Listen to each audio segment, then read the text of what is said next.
Oye, me toca entrevistar, esto es difícil, ¿ah? Porque él es decano de periodismo de la Universidad Adolfo Ibáñez y acaba de lanzar su facultad un libro de entrevistas y de la importancia de la entrevista. En el lanzamiento, de hecho, se habló de este género periodístico y yo, que no soy periodista, me toca entrevistar a un gran periodista y encima en ese tema. Así que estoy media tomada de los nervios. Vamos a ver qué sale. Adelante, Ascanio Cavallo. Es como el colmo de los colmos, reconócelo. Está bien. Como qué importancia es la entrevista y yo haciendo una Está muy pésima bien. entrevista. ¿Cómo estás? Muy bien, muy bien. Qué bueno, un Gracias. gusto conocerte. Gracias por la invitación. Cuéntame de este libro. Entiendo que además es un esfuerzo que están haciendo desde la facultad y que no es el primero, es el Sí. cuatro de una serie o el cuarto de una serie de... ¿Cuáles son los otros? ¿Fueron los otros tres? Hay Ascanio? uno que se llama Periodismo en el Límite, que son casos de polémicos en materia ética. Y que han servido, pueden servir como incluso para estudiantes Claro. después para... De hecho, viene con discutirlos preguntas, viene con trabajo, en fin. Casi que ya de ramo, digamos. Claro. Después hay uno que se llama Historia de una mujer bomba y otras crónicas latinoamericanas, que son grandes cronistas de América Latina. Ujú. Y luego una que se llama Para cantar, para gritar, para llorar, que son grandes crónicas de mundiales. Ah, ya. Solo de mundiales. Y ahora esta Entrevistas de Golpe, que lo que hace es recoger entrevistas que fueron muy golpeadoras en Chile en los últimos, qué sé yo, 6, 7 años. No, más, un poco más, porque se remontan al Cóndor Roja. Sí, pero Michael Maracanazo Cable. es más antiguo, Sí, claro. más antiguo, claro. Pero son entrevistas que produjeron un cambio en la agenda, digamos, ¿no? Y claro, y lo interesante que tienen es que, bueno, la entrevista es como la herramienta básica de los periodistas, digamos, ¿no? Los periodistas estamos todo el día entrevistando, por eso que tú ya estás en la categoría. Estamos todo el día entrevistando, pero la mayoría de esas entrevistas no son las que se publican, ¿no? Las que se publican son esas preguntas y respuestas en el modelo hispánico. En el anglosajón no se usan preguntas y respuestas. Ah, ¿no? No, se escribe generalmente con comillas, digamos, Perfecto. y se va resumiendo las ideas. Se cuenta una historia con, Claro. con las ideas del otro. Exacto. En este caso nosotros usamos mucho pregunta y respuesta, pero hay ciertas entrevistas que tienen un valor por sí mismo, como producto en sí mismo, ¿no? Y hay algunas de ellas, muy, muy poquitas, ¿no? Chile se publican muchísimas al año, pero hay algunas de ellas, las mismas, que son un cierto momento mágico, digamos, de alguien que quiere confesar algo, ¿no? De alguien que quiere revelar algo que lo tiene angustiado, atorado, Pero con la entonces, guata. pero en ese caso, Ascanio, entonces, más que mérito del que está ejerciendo el género, no más que el mérito del periodista, es estar en el, como dicen los gringos, en el right place, en el right time, porque justo se topó con que el interlocutor estaba al borde del vómito y bueno, yo tuve la suerte de ser el testigo de ese momento. En los casos del libro no es tan justo, le tocó. Ya. Es un trabajo de perseguir, seguir, de perseverancia, de paciencia. ¿Te refieres a perseverar dentro de la propia entrevista o en la previa de juntémonos, juntémonos, juntémonos? Años. Ya. Imagínate, años buscando que Cóndor Roja dijera la verdad. Sí. Meses buscando que Gemita Bueno dijera la verdad. Puede haber esto que tú dices, ¿no? Puede haber la convergencia feliz, pero en general esto es 99% trabajo, 1% Como inspiración. tantas cosas en la vida, ¿no? Claro. Ascanio, y cuando llega el momento de, o sea, el periodista se ha esforzado, ha hecho el trabajo, le ha asomado el lomo, le ha entrevistado, juntémonos, que sí, que no, finalmente está sentado al frente de uno. Sí. ¿Cuánto mérito hay del periodista y cuánto Mucho. mérito hay finalmente de la buena historia que quiera o no quiera contar ese interlocutor, ese entrevistado? Mucho mérito, porque el periodista ahí está en una especie de momento muy delicado, donde tiene que ponderar cada frase que dice, cada gesto que hace, para poder equilibrar, encontrar el equilibrio exacto entre darle confianza a la persona que está hablando contigo y por otro lado no perder tú la distancia. ¿Cómo se hace No- eso? no Entre involucrarte. dar confianza en la lógica de sonar o aparecer o casi como interpretar a un psicólogo, a un cura confesor, si me permites, ¿no? La comparación versus el decir, bueno, en realidad este gallo cree que lo estoy diciendo simpática, bueno, sabes Claro. nada que lo que me interesa. ¿Cómo es la ética finalmente ahí? ¿Cómo Claro. es la delgada línea en que se mueve esta persona que te digo yo, diciendo, ay, este gallo está convencido que me interesa su libro, no sabe nada, que quiero que me confiese que quizás qué cosa? Es complejo eso. Es muy complejo, pero la experiencia muestra que las mejores entrevistas son donde hay un grado de empatía, ¿no? Donde digamos el periodismo deja de lado el cinismo, ¿no? Y no juzgar quizás también es algo... Es que ese ya es problema de otros. En general yo sostengo que el periodismo no juzga, ¿no? El gran periodismo no juzga. Y es posible, esa es tarea de los pero tribunales. está bien, juzgar en términos de jurisdicción y de Sí. aplicar penas, así como, cierto, eso corresponde a los tribunales, Sí. pero andamos todos por la vida de, Opinando. no visten a lo que hizo, ahora se acaba de ir Claro. la entrada de la casa, esta chiquilla no es actriz, mira, y la juzgamos Claro. todo el día, todo, plato, Sí. lo que comemos, lo que escuchamos, lo que y bien y mal. Entonces, ¿es posible pedirle a un periodista? Yo entiendo que es posible pedirle que trate de que no se trasluzca, pero debe ser importante para lograr la empatía que casi ocurra en serio, o que el periodista sea muy buen actor en términos de sentarse con esta persona e interlocutar sin un juzgamiento previo al menos, sin un Claro. prejuicio demasiado grande. No, yo mira, en términos generales, para ir de lo general a lo particular, en términos generales yo diría, el periodismo consiste en suspender el juicio, ¿no? Consiste en eso, no consiste en eliminarlo. A nadie se le puede pedir que no tenga conciencia, ¿no? ¿Verdad? Y sobre todo que no distinga entre el bien y el mal. Pero el periodismo, digamos, de cara al público, lo que consiste en que tú suspendes tu juicio, no dejas que la gente se lo forme, ¿no?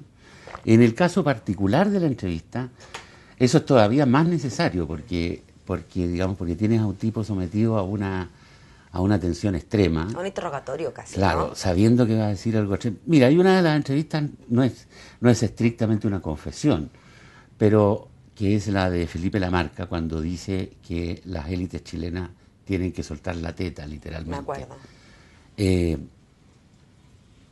Es evidente que Felipe tenía ganas de decir eso, te fijas que era un mensaje muy fuerte que quería dirigir a la élite de la A cual sus él pares. mismo participa, efectivamente.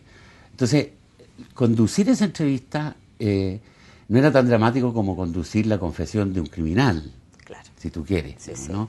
Pero requiere el mismo grado de sutileza y de proporcionarle el terreno para que el entrevistado dispare. El piso para que baile. Claro, para que vaya. Oye, Ascanio, quiero alejarme un poco de este libro, de este último que lanzaron, y mirar en general, si este es el uno de 4, o el 4 Sí. de esta serie, ¿hay en el fondo desde ti o desde la facultad cierta preocupación por cómo se está haciendo periodismo? Porque son Sí. libros que en el fondo son como libros de sobremesa o libros de cabecera para profesores y estudiantes Sí. de esta carrera. Entonces, yo puedo leer entre líneas que hay cierta preocupación y de que si hay preocupaciones porque no les gusta cómo se está haciendo periodismo. Yo debería decirte que son libros para todo el mundo, pero la verdad es que tiene una orientación muy profesional, ahora profesional en el sentido amplio, no solo periodistas, probablemente más gente, pero para no ir más Comunicadores, lejos. quizás, Sí, o- sí, gente que esté en los medios, gente que esté, en fin, que quiera entender los medios,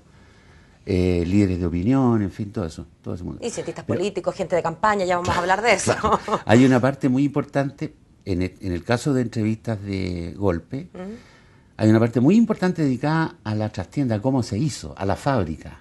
Al making of, como en las películas. Claro, cómo lo hizo el periodista, qué problemas tuvo, en fin, cuáles fueron las consecuencias.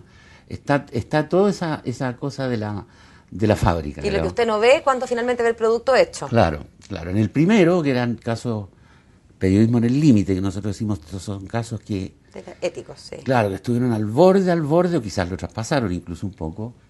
Lo que viene al final es una lista de preguntas y contrapreguntas, digamos, respecto de cómo podría haber sido hecho de otra manera. Y que claramente apuntan, me imagino yo, a la sala de clase, Apuntan a la sala de clase. a la cátedra de ética periodística. Apuntan a la Entonces, sala de ¿qué clase. pasa? ¿Hay preocupación desde tu facultad o desde tu persona de cómo se está haciendo periodismo en Chile o cómo se está enseñando el periodismo en las escuelas? Mira, más que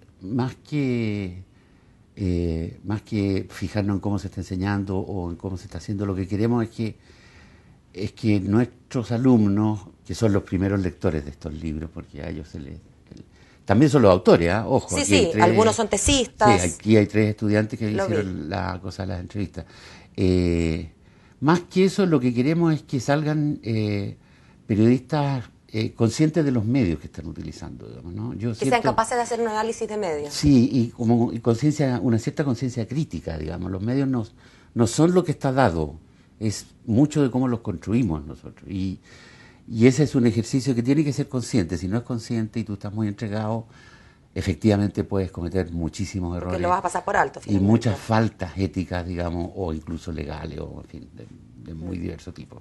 Hablamos recién de quién era el público, dijimos que, o tú lo dijiste, que no necesariamente periodistas en el sentido Sí. más estricto, sino gente que esté interesada en los medios, Sí. en comunicar, en entender cómo funcionan, y ahí yo colé a los campañistas, ¿no? A los Que quieren campañistas. entender un poco también cómo se mueven sus candidatos desde la mirada de los medios. Quiero invitarte a que veamos una pequeña encuesta que hacemos nosotros todos los días y que me ayudes a contestar, lo que contestes tú, contesto yo, a ver si estamos de acuerdo, y después quiero conversar de esto contigo, del debate. ¿Quién ganó el primer debate presidencial de la alianza oficialista? Yo me imagino que la pregunta, bueno, es literal, ¿quién ganó desde lo visto ayer? No quién gana en la calle ni quién llegó mejor parado, sino que si es que llegaron en cero, digamos, quién se desempeñó, se desenvolvió mejor. Andrés Alamán, el postulante de RN, o en el otro lado del cuadrilátero, Pablo Longueira de la UDI, o también ninguno, empataron, un fallo fotográfico. ¿Te parece que hubo un ganador? ¿Te parece que no se puede hablar propiamente de un ganador? No, yo creo que si pudiéramos hablar de ganador, tendríamos que hablar de ganadores en distintas dimensiones. Conceptualmente me parece que es mucho más sólido Alamán, pero desde el punto de vista de la empatía, posiblemente del llamado, de la convocatoria con pasión al público, es más atractivo Longueira. Yo tiendo a pensar que esas cosas más bien se empatan que sí. Se anulan entre Sí, sí, yo creo. quedan a ras. Veamos qué dijeron ustedes. Sí, Ascanio opinó con algunos matices, pero con algunas explicaciones, que C era su voto. Sí, sí. Yo tiendo a pensar lo mismo. Nadie me pregunta a mí, pero yo siempre digo. Y ahí está, Bueno, Andrés pero Alamán. pensaron como tú. Sí, claro, como tú también. Andrés Alamán, 34,7%, Pablo Longueira con cerca del 22%, y claro, el gran ganador fue Mr. Ninguno. Empataron fotográficamente. Yo te podría decir además. Pero entre los otros dos, esto sugiere que la apelación más emotiva de Longueira no tuvo Tanto eco. tanto efecto. ¿Sí? Yo diría que la ganadora ayer fue Bachelet, además, porque qué manera de nombrarla. Sí. Yo hoy día en la mañana en CNN dije algo así como que a mí, modesto parecer, como telespectadora, este era como un candidato bicéfalo, debatiendo con alguien en rebeldía, no con alguien en ausencia, porque hubo re poco debate, convengamos. Y entonces a ratos parecían como dos cabezas hablando desde la misma persona. Sí. Y hablando, interpelando a este fantasma, ¿no? Me pareció a mí eso a ratos. Bueno, ellos creen, yo creo los dos, y los dos partidos creen, digamos, que la unidad es un factor, es un valor muy alto en su sector político. ¿Tú crees que creen? O sea, yo comparto contigo qué es lo que ellos perciben. Sí. La pregunta ¿es una percepción correcta a tu juicio? ¿Es acaso en la derecha o en la centro derecha como de mal tono disentir? Es como que hay que ser dije porque si no es como feo esto. Sí, es como una, sí, puede ser, ¿eh? Es como Pero le tienen aversión a la disensión, ¿no? ¿Pero por qué? ¿De dónde viene?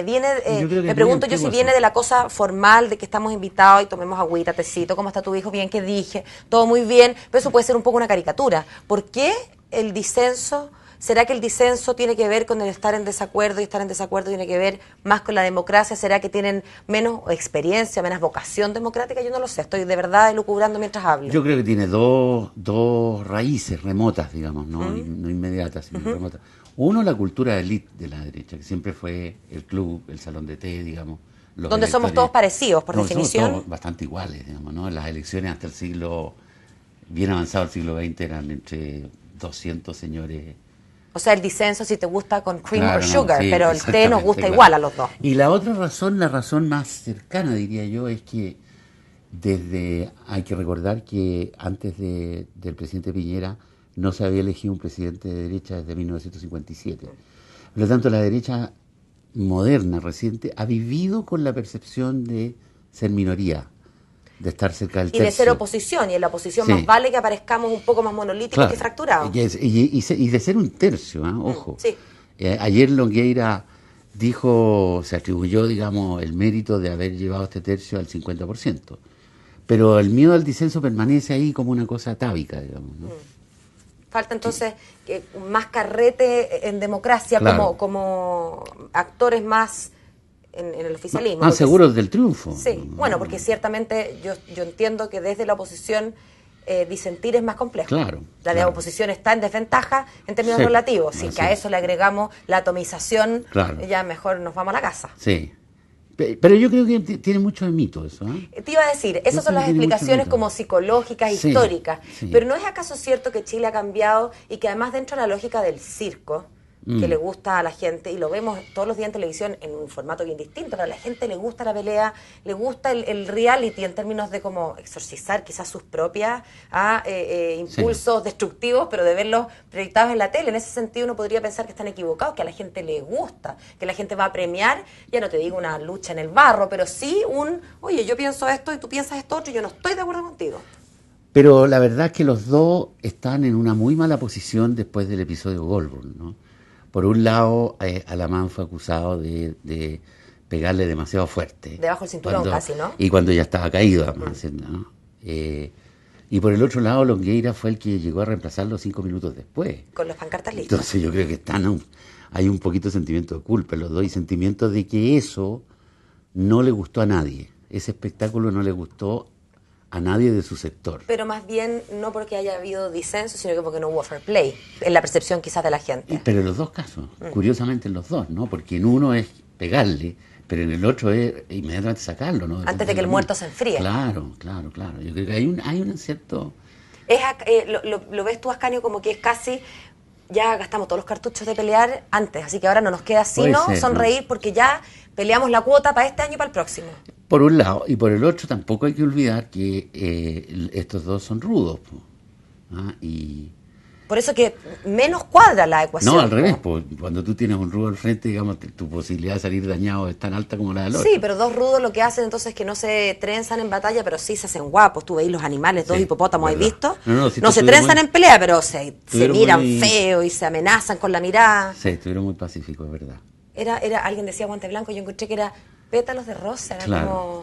Casi el único momento en que Pablo Longueira le marcó alguna cosita fue cuando ustedes miraron a la DC, así como casi que tuvieron la mala idea, medio coqueto incluso, de mirar a estos otros, cuando yo quiero que conversen conmigo primero, pero fue todo como dentro de una cosa tan amorosa. Pero fíjate tú que si las mediciones que se hicieron anoche mismo, online, más todas las que están dando vueltas, digamos, están todas más o menos coincidiendo en una cierta ventaja para Alamán, que me parece a mí que era previa.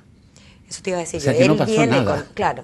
Ahora, yo me acuerdo de haber escuchado al exministro Lavín horas antes del debate poniéndose el parche un poco ante la herida o diciendo lo obvio, que en realidad las segundas partes siempre tienen menos rating. Como respecto del anterior. Claro, dando cuenta de que efectivamente el rating fue súper bueno, lo comentamos todo, estos 19 puntos promedio con 24 pick, era un reality, po. Y que en realidad puede ser atendible que segundas partes, pero fue mucho más bajo el rating. ¿A qué atribuyes tú eso?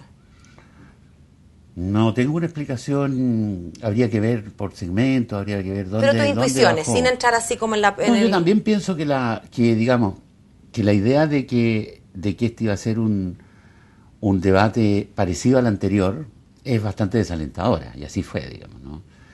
No dan ganas realmente de ver eso. En ese sentido pudo ser efectivamente perjudicado por el anterior. Y lo otro es que yo creo que mucha gente pudo entrar e irse, oye. Que eso me tinca que es más lo que pasó, que hubo gente que entró a mirar, vio que no pasaba nada y se fue, digamos, ¿no? Apretó el botón mortal. Claro, por eso te digo, habría que conocer los datos desagregados, yo no los conozco. Claro, como ver si tuvo más, cuánta gente entró, cuánta permanencia tuvo. Por ejemplo, cuánto rato estuvieron al principio. Yo creo que ahí se descolgó un montón de gente. Como los primeros 10 minutos, así. Sí. Abandonaron donde ya aquí no va a haber nada, no hay nada que esperar. Al final, la diferencia que establecieron entre buscar el centro político, que fue Alamán, digamos, ¿no? Y buscar lo que Longueira llamó el centro social, que es una especie de novedad.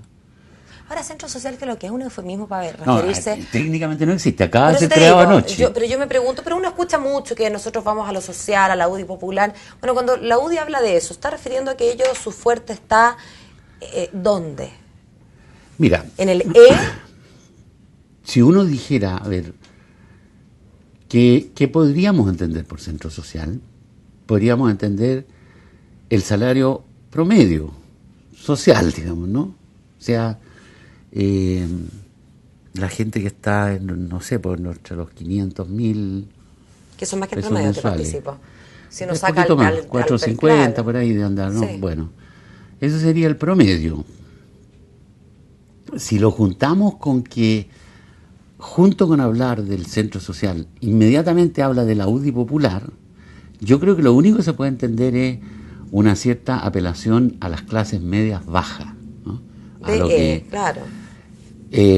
Más bien, a lo que llamamos C3D, porque es lo que llamamos, lo que ahora el Ministerio de Desarrollo de Planificación, que justamente el titular era Lavín, hasta hace unos días, llama a los vulnerables, ¿no? Que es toda la población que salió de la pobreza en el último tiempo. Pero que está con una patada, que está que se devuelve. O sea, tú le mueves un factor. Exacto. Y ya. O sea, dos resfríos, un antibiótico, sí, ya una volvieron. Ni eso, ni hablar. Una universidad, claro. Eso ni hablar. Entonces, yo creo que la apelación es a eso, pero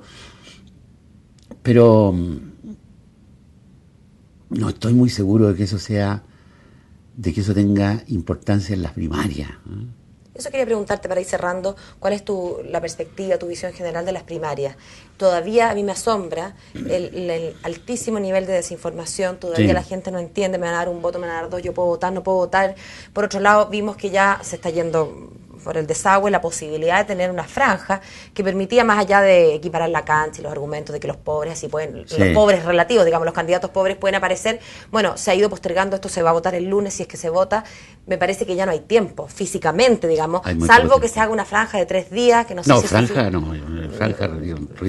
francamente imposible, ¿no? Sí. Entonces, desconocimiento, ¿cómo has visto tú este proceso de primarias? Tanto que se habló de abrir la política, de no elegir a los candidatos en cúpula, que hasta cuándo las 4 paredes, y sin embargo estamos por primera vez frente a estas, 8 paredes, tampoco es que fue tan abierto, ¿no? Sabemos que además las primarias parlamentarias fueron un fiasco, y donde sí hay en Renovación Nacional tampoco, qué bruto, qué cantidad de distritos. O sea, en realidad ha sido todo bien chamullento esto de las primarias. Pero quiero referirme a la primaria presidencial propiamente. ¿Cómo ves tú? Mira, yo he hecho hartos números sobre esto, mirando el padrón, mirando el comportamiento anterior. Algo de esto sale en un artículo que va en La Tercera mañana, lo digo para que en La Calentito del horno. Me perdonen. Ya. Pero el padrón electoral con inscripción automática pasó a tener más o menos 15, algo millones de habitantes, de electores, ¿no?